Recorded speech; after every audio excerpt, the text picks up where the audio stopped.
ಮನೆಗೆ ನೆಂಟರು ಬಂದಾಗ ತರಕಾರಿ ಏನೂ ಇಲ್ಲ ಅಂದರೆ ದಿಢೀರಾಗಿ ಇನ್ಸ್ಟೆಂಟಾಗಿ ತುಂಬ ಬೇಗ ಚಪಾತಿಗೊಂದು ಕಾಂಬಿನೇಷನ್ ಆಗಿ ಮಹಾರಾಷ್ಟ್ರ ಸಾಗು ಇಲ್ಲ ಅಂದರೆ ಬಾಂಬೆ ಸಾಗು ಹೇಗೆ ಮಾಡೋದು ಅಂತ ನೋಡೋದಕ್ಕೆ ಮುಂಚೆ ಫ್ರೆಂಡ್ಸ್ ಎಲ್ರಿಗೂ ನಮಸ್ಕಾರ. ನಮ್ಮನೆ ಅಡುಗೆ ಚಾನಲ್ಗೆ ನಿಮ್ಮೆಲ್ರಿಗೂ ಸ್ವಾಗತ.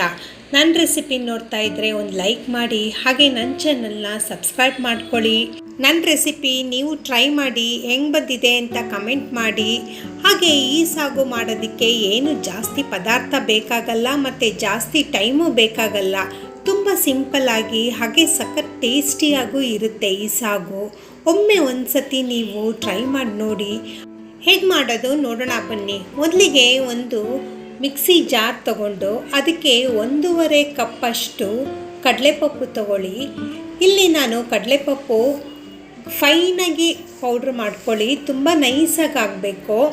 ನಂತರ ಅದೆಲ್ಲ ಒಂದು ಬೌಲಿಗೆ ಟ್ರಾನ್ಸ್ಫರ್ ಮಾಡ್ಕೊಳ್ಳಿ. ಗಂಟಿಲ್ಲದೆ ನಿಧಾನಕ್ಕೆ ಸ್ವಲ್ಪನೇ ನೀರು ಹಾಕ್ಕೊಂಡು ಕಲಿಸ್ತಾ ಬನ್ನಿ. ಇಲ್ಲಿ ನಾನು ಮಿಕ್ಸಿ ಜಾರು ತೊಳೆದಿರೋ ಅಂಥ ನೀರು ಸಹ ಹಾಕ್ತಾಯಿದ್ದೀನಿ. ಸ್ವಲ್ಪನೇ ನೀರು ಹಾಕ್ಕೊಂಡು ಗಂಟಿಲ್ಲದೆ ನಿಧಾನಕ್ಕೆ ಕಲಸಿ ನೋಡಿ. ಈ ಥರ ಮೇಲಿಂದ ಕೆಳಗೆ ಬೀಳೋ ಥರ ಆ ಹದಕ್ಕೆ ಬರಬೇಕು. ನಂತರ ಇಲ್ಲಿ ಕಡಾಯಿ ತಗೊಂಡು ಅದಕ್ಕೆ 3 to 4 ಟೇಬಲ್ ಸ್ಪೂನು ಎಣ್ಣೆ ಹಾಕಿ, ಅರ್ಧ ಟೇಬಲ್ ಸ್ಪೂನು ಸಾಸಿವೆ, 1 ಟೇಬಲ್ ಸ್ಪೂನು ಕಡಲೆಬೇಳೆ, ಹಾಗೆ 1 ಟೇಬಲ್ ಸ್ಪೂನು ಉದ್ದಿನಬೇಳೆ ಕಡಲೆಬೇಳೆ ಸ್ವಲ್ಪ ಕೆಂಪಗಾಗಲಿ. ನಂತರ ಇಲ್ಲಿ 1 ಟೇಬಲ್ ಸ್ಪೂನು ಕರಿಬೇವು, 7 to 8 ಹಸಿಮೆಣಸಿನ್ಕಾಯಿ ಉದ್ದುದ್ದ ಕಟ್ ಮಾಡ್ಕೊಂಡಿದ್ದೀನಿ, 1.5 ಇಂಚು ಶುಂಠಿ ತುರಿದಿರೋದು. ನಂತರ ಇಲ್ಲೊಂದು ದಪ್ಪ ಈರುಳ್ಳಿ ದಪ್ಪ ಕಟ್ ಮಾಡ್ಕೊಂಡಿದ್ದೀನಿ, ಮತ್ತು 1 ಕಪ್ಪಷ್ಟು ಸಬ್ಬಕ್ಕಿ ಸೊಪ್ಪು ಸ್ಕಿಪ್ ಮಾಡಬೇಡಿ ಫ್ರೆಂಡ್ಸ್, ತುಂಬ ಚೆನ್ನಾಗಿರುತ್ತೆ ಫ್ಲೇವರ್ ಇದು. ನಂತರ 1/4 ಟೇಬಲ್ ಸ್ಪೂನ್ ಅರಿಶಿನ, ರುಚಿಗೆ ತಕ್ಕಷ್ಟು ಉಪ್ಪು ಎಲ್ಲನೂ ಹಾಕ್ಬಿಟ್ಟು ಒಂದು ಸತಿ ಮಿಕ್ಸ್ ಮಾಡ್ಕೊಳ್ಳಿ. ನಂತರ ಇಲ್ಲಿ ಕೊಬ್ಬರಿ ನಾನು ತರಿಯಾಗಿ ತುರ್ಕೊಂಡಿದ್ದೀನಿ.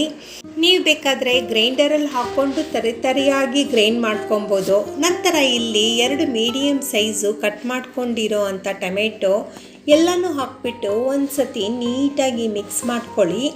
ಟೊಮೆಟೊ ಸ್ವಲ್ಪ ಸಾಫ್ಟ್ ಆಗಬೇಕು, ಅಲ್ಲಿ ತನಕ ಮಿಕ್ಸ್ ಮಾಡಿ. ನಂತರ ಒಂದು 10 ನಿಮಿಷ ಲಿಡ್ ಮುಚ್ಚಿಡಿ.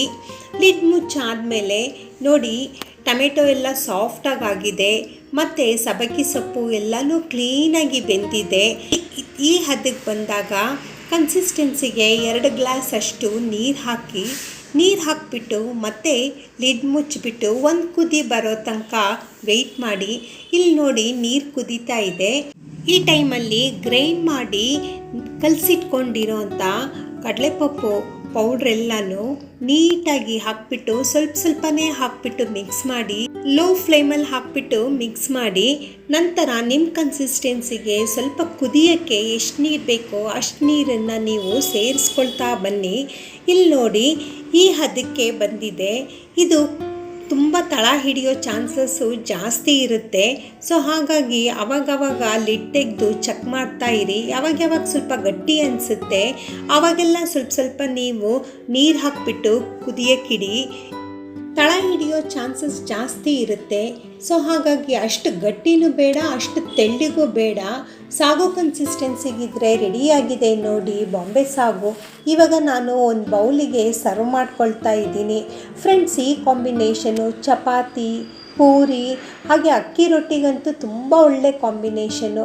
ಈ ರೆಸಿಪಿ ಇಷ್ಟ ಆದರೆ ಒಂದು ಲೈಕ್ ಮಾಡಿ, ಹಾಗೆ ನನ್ನ ಚಾನಲ್ನ ಸಬ್ಸ್ಕ್ರೈಬ್ ಮಾಡ್ಕೊಳ್ಳಿ. ನೀವು ಮನೇಲಿ ಟ್ರೈ ಮಾಡಿ ಹೆಂಗೆ ಬಂದಿದೆ ಅಂತ ಕಮೆಂಟ್ ಮಾಡಿ. ಆದಷ್ಟು ನಿಮ್ಮ ಫ್ರೆಂಡ್ಸು ರಿಲೇಟಿವ್ಸ್ಗೆ ನನ್ನ ವಿಡಿಯೋಸ್ನ ಶೇರ್ ಮಾಡಿ. Thank you.